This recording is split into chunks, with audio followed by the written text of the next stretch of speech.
Let's begin today's class. So there has been a homework on the previous class, and that was I want you to write down the differences between the Shakuntala episode in the Mahabharata and in the Kalidasa's play. So those who couldn't send me uh, what you have written, please do it as soon as possible. So let's begin today's class. Summary and analysis, Acts 1 to 4. So today we are going to discuss the summary and analysis. In this section, we shall try and summarize the play. For convenience sake, we have split the play into two segments. So in this section, we are going to summarize the play. And for our convenience, we have divided the play into two segments, which means two parts. Acts 1 to 4 and Acts 5 to 7. Acts 1 to 4 and Acts 5 to 7. Let us begin with the prologue. What is a prologue? The introduction at the beginning of a play. So prologue means the introduction at the beginning of a play. It comes before the main story starts and summarize each act as we go along.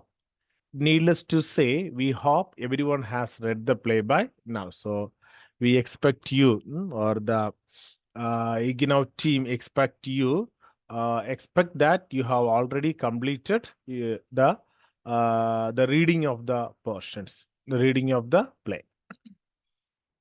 Let's go for the prologue. So prologue is what? Prologue means the introduction at the beginning of a play, or we can also say it comes before the main story starts. Let's look upon the prologue. The play opens with a benediction or a prayer to Lord Shiva. So Shiva is a god in Hinduism. So we are going to talk further about Lord Shiva and all.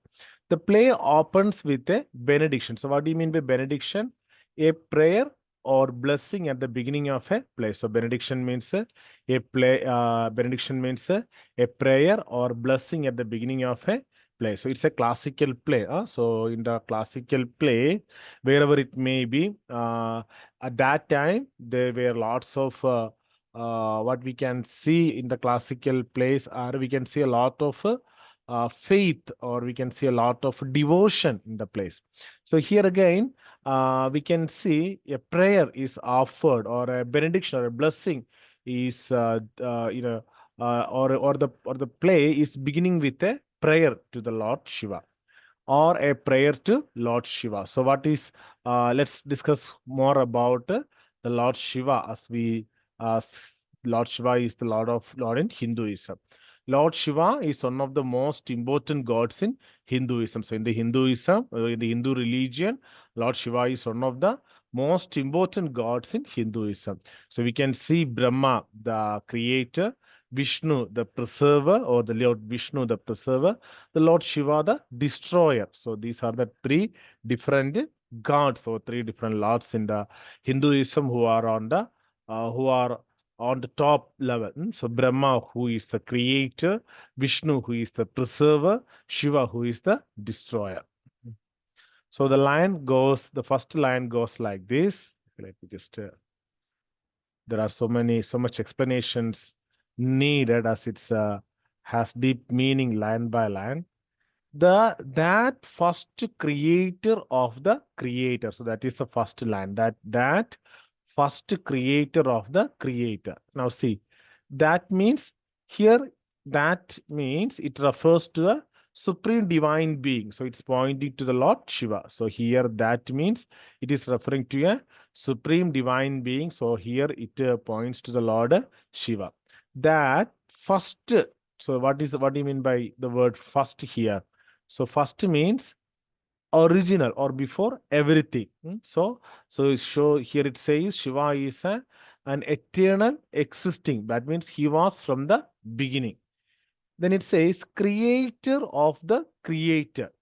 So it says that first. So that means Shiva, who is the who is eternally existing. Who is he? He is the creator of the creator. So what do you mean by creator of the creator? So creator means what? Creator means the one who created the universe. So who is the one, according to Hindu belief system, who is the one who has created the universe? It is referring to the Brahma. It is referring to the Brahma. So he is called as the creator God.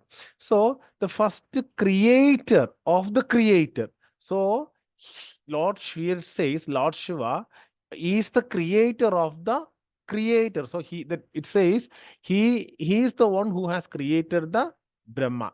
Lord Shiva is the one who has created the Brahma. So that is what the first line.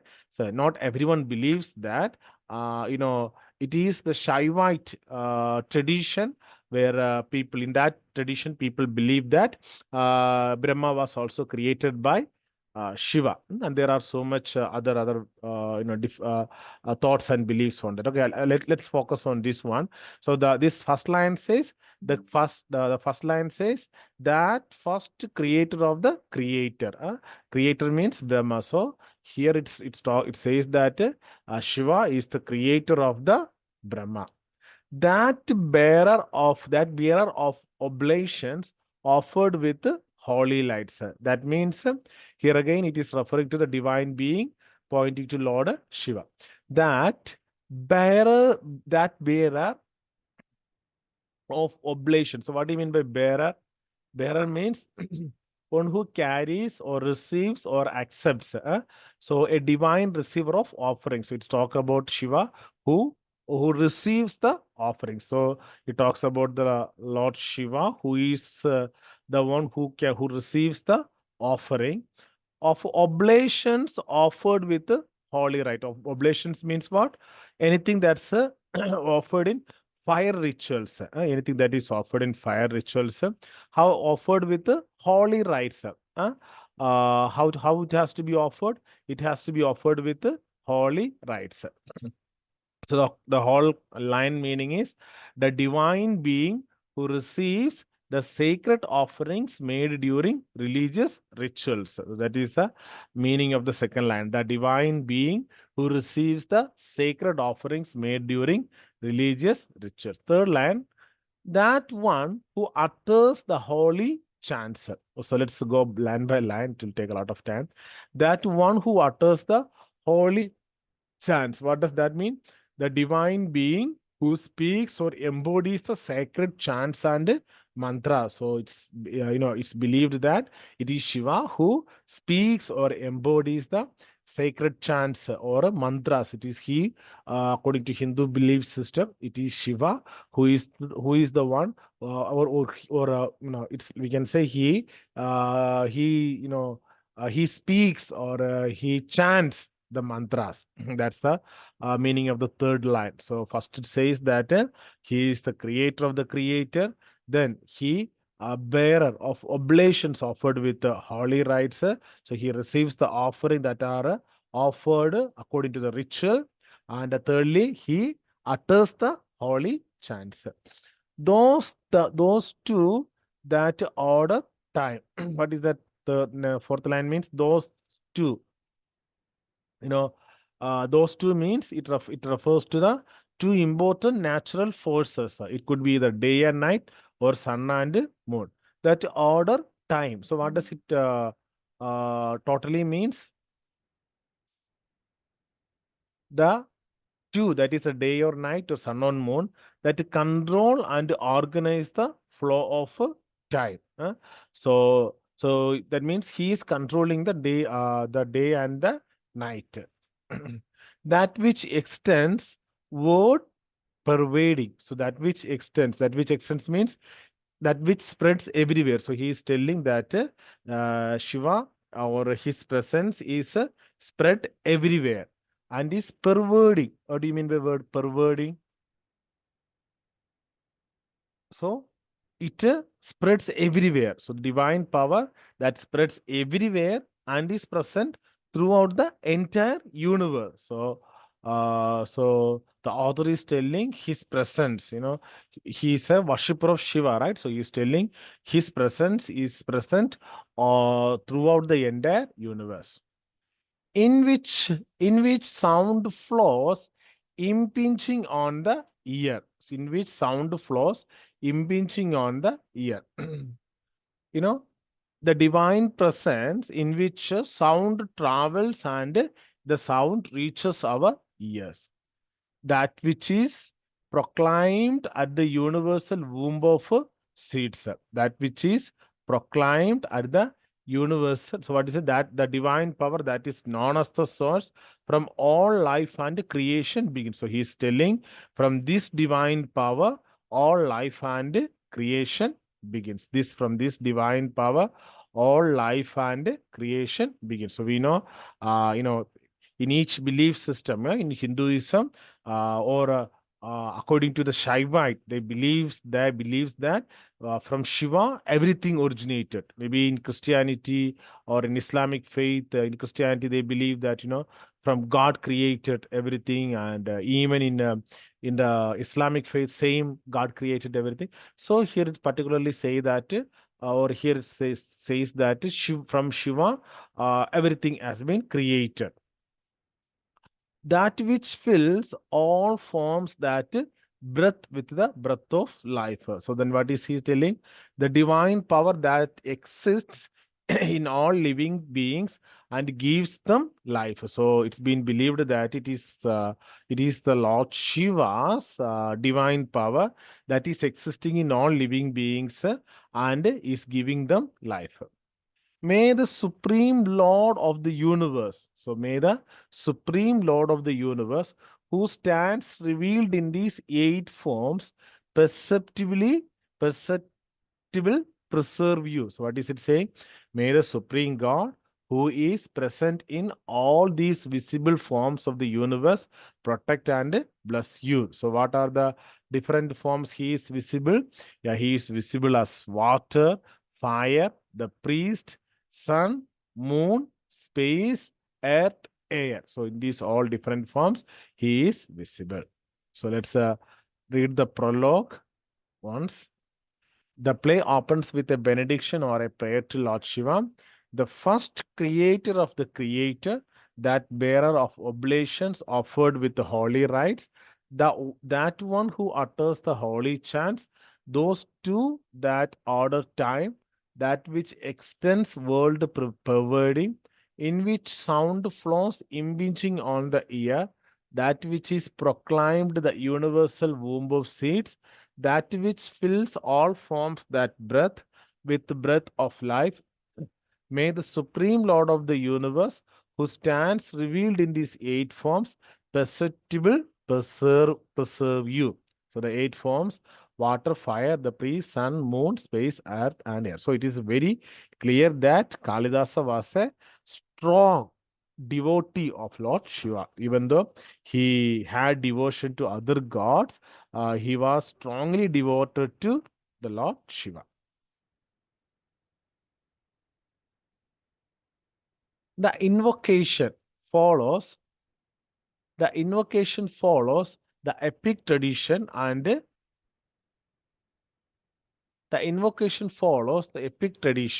and seeks blessing and inspiration from the divine. So what do you mean by invocation?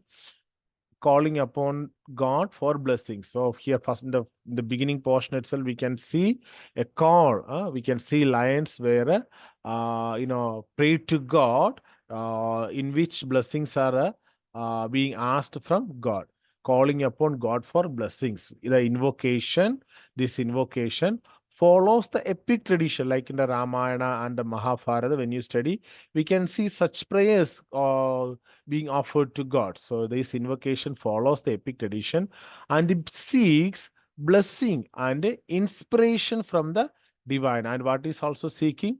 And is seeking inspiration. So you need to understand, this is a very important word, especially when you study such texts where this word often comes, which has a lot of different meaning, especially in the religious textbooks.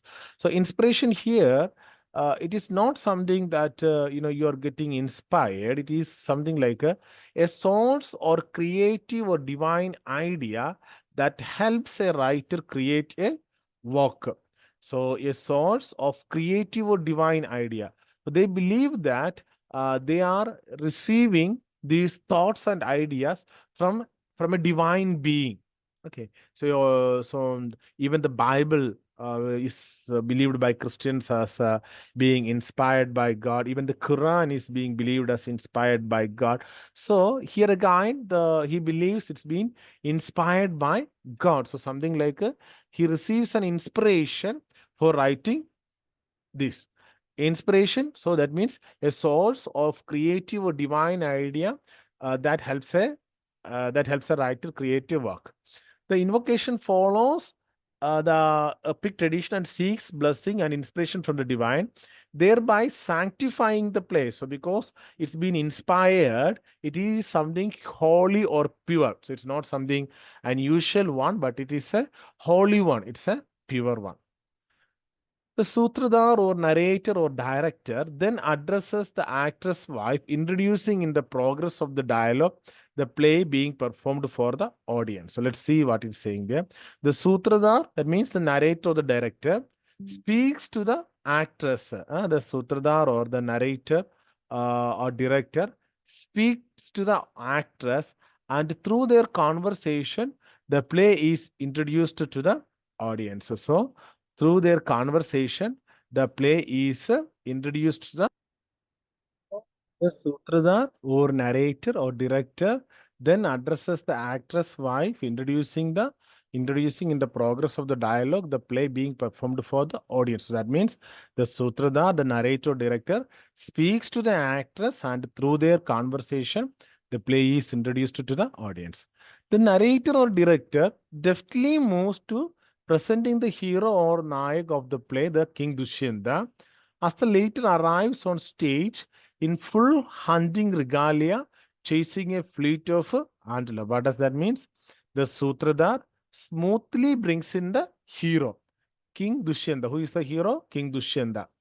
And he enters dressed as a hunter and is chasing a swift deer. So he is chasing a swift deer. So let's see the first act. Act 1, that is the chase. Act 1 takes place. So where is Act 1 taking place?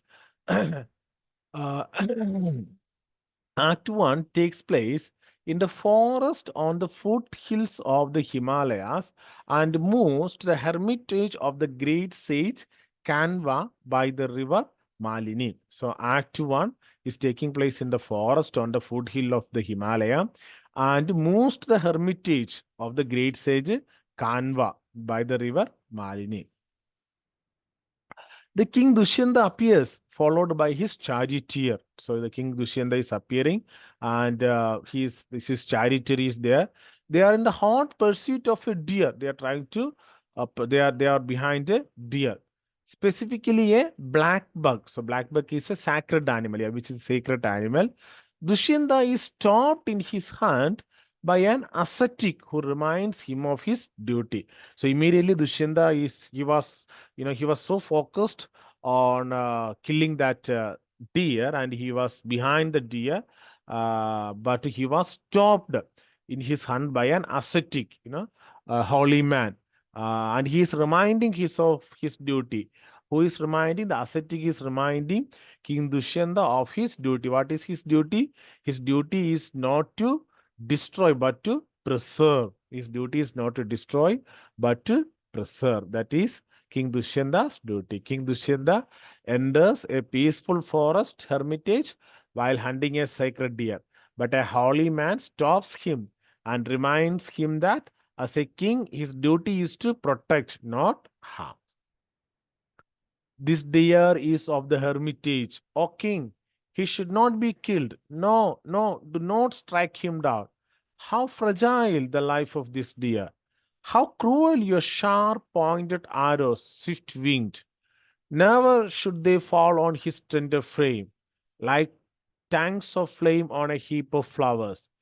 Quickly withdraw your well aimed arrow, bound to protect the distressed, not strike the pure. So, from here, we will continue tomorrow. Please send me the lecture note.